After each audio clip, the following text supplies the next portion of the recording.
Hello mga kalingap, mag-update tayo kay Habi sa live ni Kuya Bal. Bigyan natin ng pansin ito sa mga haka-haka, maraming haka-haka na may third party si Kalingap Ido. Ang sabi naman ni Kuya Bal, walang third party na nangyayari. Noon ko pa naman sinasabi na walang third party. Naniniwala talaga ako kay Kalingap Ido na wala talaga siyang jowa. No, kasi alam ko si Kalingap Ido may isang salita talaga siya, professional siya talaga. At hindi siya babaero kung babaero yan, marami na sanang syota yan. Pero ang kaalam ko, isa pala ang naging girlfriend din Kalingap Ido, ipangalawa si Beyonce. At ito ang sinasabi ni Kuya Bal na mahal ni Kalingap Ido si Beyonce, no? Sana parang nabuhayan tayo dito mga kalingap Parang nangangamoy ang part 99 na. Sana mga kalingap may part 99 talaga. Abang-abang lang tayo. Kasi nagpapalamig pa sila. Nagpapalamig pa yung dalawa. Maalis yung galit nila sa bawat isa. Magkabalikan din yung dalawa nito. Patiwala lang tayo sa sinasabi din ni Kuya Bal.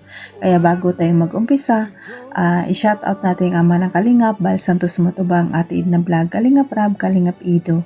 Check tayo yung mga tubang charity vloggers sa buong mundo na tumutulong sa ating kababayang mahirap. At nandyan din po ang Keyboys at reactors, kasama namang reactor sa KSG. Suportara natin mga Kalingap. At paalala mga Kalingap, ang iyong lingkod na laging naglalambing sa inyo, Jasmine Survive Channel. Kung di ka pa nakasubscribe, subscribe and don't forget to hit the notification bell para update ka sa aking mga video na ina-upload mga Kalingap. At bago ka pala sa aking channel, paki-subscribe and click the notification bell para updated ka sa aking mga video na ina-upload mga Kalingap. Paki-like and share mga Kalingap para laking tulong dito sa aking channel. Ito lang aking sasabihin. Panoorin na mabuti ang video bago magkomento para alam nyo talaga ang nilalaman nito. Bago tayo mag-proceed, batiin ko muna kayo ng magandang araw, magandang gabi kung saang sulok ng mundo tayo, mapa Mindanao, mapa Luzon, mapa Visayas, o pa OFW. Kamusta tayo mga Kalingap? Ang hiling ko lang, sana nasa mabuti tayong kalagayan and good health lang tayo palagi. Tara na mga Kalingap, panoodin tayo ng video. Tara, let's go. 1, 2, 3, go! Yan, magandang araw po sa ating lahat, sa mga Kalingap mga kaibigan. Gusto ko lang pong linawin, ito pong live kagabi ni Ate Glo regarding po sa hiwalayang Beyonce at Ido. Binanggit dito ay may third party. Sa kanyang title, Beyonce nagparaya, Mariel success. Ito po yung kanyang reaksyon kay Ate Glo. Bigyan natin ng linaw para po alam niyo ang mga kwento sa likod ng mga pangyayari. Okay? Babaeng gusto, babaeng nanggulo dito sa ITZY. At ngayon, successful na siya. Nanggulo. Dahil kung ang nakaraan noon na ito siya ay nagbitiw ng salita na hindi niya tatantanan ang incident, ito na nga, naging successful ang kanyang plano. Yun. So, ang tinutukoy po ni Ate Glo ay si Mariel. Si Mariel ay beneficiary po ni Papa Ido. Tinulungan ni Ido. At maraming mga nagsasabi na ito pong si Mariel ay jowa. Girlfriend daw ni Papa Ido. Sa kanyang mga kinukomment noon. At yun, si Bibi Beyonce na ang nagparaya. Kaya isaksak mo sa bata mo kung maggusto sa'yo. Yun. Yung nilalanggian mo. So, alam niyo po, sinuri natin lahat. Inalam ang mga bagay na ito. Sinisiyasat. Sinignan kung si Mariel nga, yung beneficiary ni Ido, ang nasa likod. At sa ating pagsisiyasat at pagsasaliksik, walang kinalaman daw po. Walang kinalaman daw po si Mariel sa mga bagay na ito. may gumagamit lang pong isang mapanira at ginamit ang pangalan Mariel. Kaya yan, no? Ay ang layunin ay para siraan si Papa Ido natin. Subalit, sa aking pagsasaliksik at pagsisiyasat ay wala pong katotohanan na si Ido ay may jowa or jowa niya, no? Itong si Mariel, mga kaibigan. Ang dahilan kung bakit po nagkaroon ng misunderstanding at problema between Biancy and Ido, sapagkat alam mo na, bilang isang lalaki, magawa ng isang paraan na kahit ayaw ng isang babae. Hirap sabihin lahat.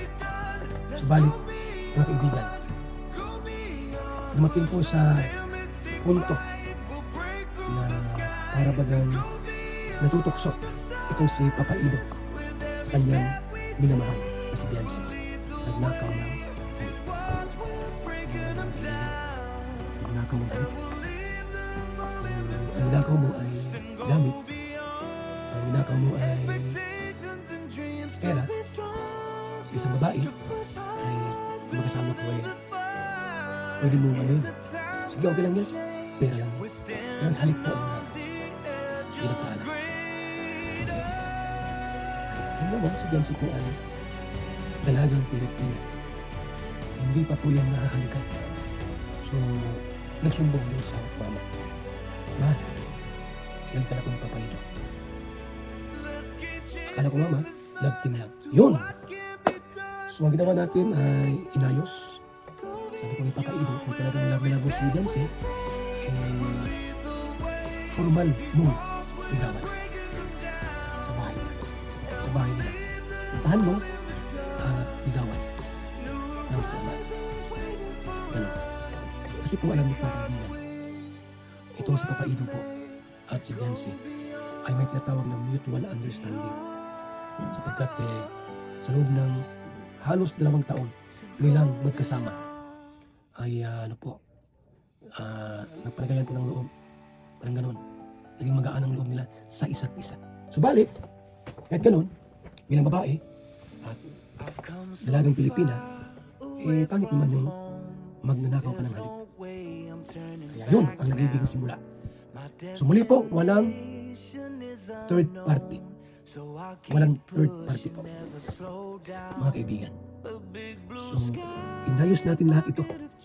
Sabi ko kay Papa Ido, puntahan mo yung magulang at si Biancy, humingi ka ng tawad, mga kaibigan. Kasi napulis pa nga po sila. Dahil ang ginawa ni Papa Ido, sa halip na direktang iuwi sa bahay, naglampas sa bahay at nagparada. Nagpagpintuhan kay Biancy. So, nakal yung mga tao. Bakit may kotse na nakaparada dyan? Ang tagal-tagal. Sabi ko, sa pulis. Ayun. Nagtanong yung pulis, bakit kayo nandyan? Tingnan daw nila. Sir, nagpintuhan lang po kami natin. Ayan. So, yun. Yun po ang naging daan kung bakit naging mailap itong si Biancy. Ito po. Kaya, kailangan natin turuan. Isiminar itong si Papa Ido. Kung kaya't pupunta kami ng Baguio para bakbakan, seminar, minto, mga dapat gawin at aksyon ng isang tunay na lalaki, maniligaw, kaibigan Biancy. So, hayaan niyo po, sa lalong madaling panahon ay ating maayos ito. Mga kaibigan, hindi problema lang ito. Nakaw na halik. Mahirap pala yung ganun. Mahirap pala yung ganun po na magnakaw ng halik. Kahit mahal ka ng babae, dapat magpaalam. So yan lang po muna, mga kaibigan. At hintayin natin ang pagpunta ni Ido, mga kaibigan, na Biancy, para humingi ng sorry. Maraming salamat po sa ating lahat. Mabuhay and God bless, mga kalingap at mga kaibigan.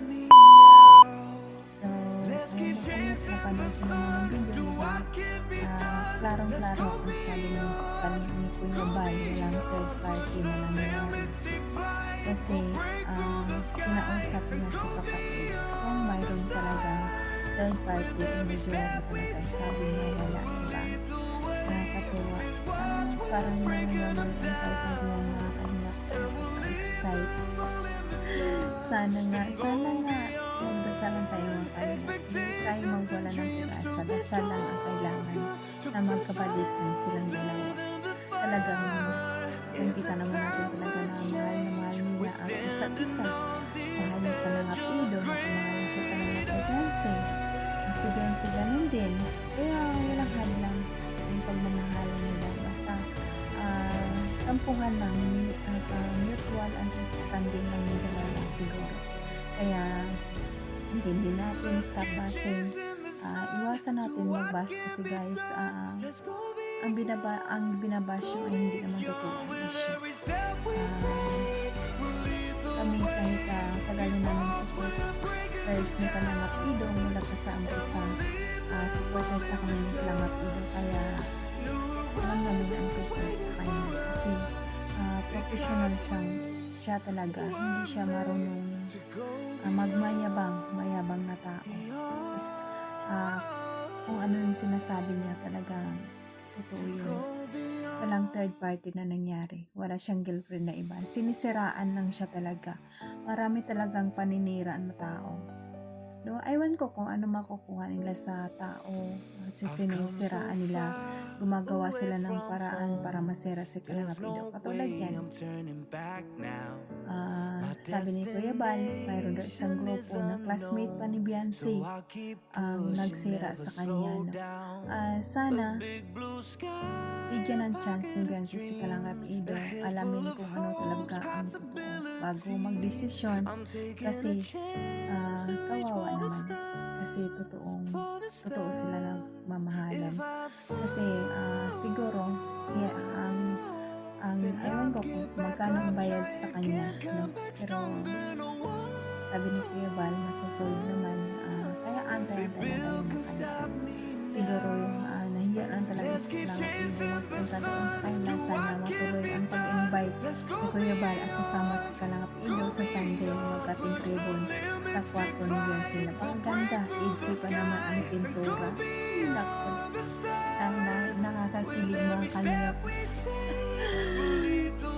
Kahit na ganyan lang na maririnig natin na parang magkaayos na silang dalawa. Naku, Diyos ko, ang puso natin parang nabuhayan talaga mga Kalingap. Tiwala lang tayo at magdasal tayo na magkabalikan ang dalawa. Sana nga.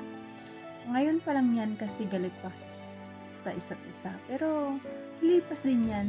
Maintindihan nila kung ano ba talaga, no? Kaya antayin na lang tayo mga Kalingap at patuloy pa tayo magmarathon sa EDC. Huwag tayong susuko. Suportahan pa rin natin ang EDC hanggang dulo, walang iwanan. Sabi ni Kuya Bal, EDC forever, walang iwanan. Diba? One family, one Kalingap. Ano? Nako, tayo. At patuloy pa tayo mag-marathon sa EDC at support natin yung marathon natin ang channel Kalingap Rab para maraming pa siyang matulungan na estudyante. At yung dyan din sa Kalangap Ido, i-marathon natin lagi ang kanyang channel at laking tulong ito sa kanya sa mga beneficiary na lalo sa mga senior citizen na beneficiary ng Kalangap Ido. Marathon natin at lalong-lalo na kay Ate Ina at kay Kuya Bal. Marathon natin kasi kung wala si Kuya Bal, wala rin tayo dito sa Kalingap. Kaya supportan natin para marami din sila matulungan at patuloy na natin tulong sa ating kababayan mahirap at nandyan. Pasalamatan ko ang mga silent viewers natin, mga viewers, mga solid supporters ng Kalingap. Maraming salamat at sa mga ang alam kong supporters, nandiyan yung EDC, Jumcar, Franjoy, Nutlis, at ang lahat ng supporters na nakasuporta sa atin na walang sawang pag-support at appreciate ng Kalingap ang pumahalo sa atin. 100% na pasasalamat at pasalamatan ko rin ang mga sponsor natin, mga big sponsor. Maraming salamat sa inyo sa pagtulong sa Kalingap at sa mga kapwa ko OFW kung saan man tayo kung saan narito. Ano yan, mag-ingat tayo palagi, ang good health, tayo palagi dito na lang. God bless at all. And God bless po. Bye-bye.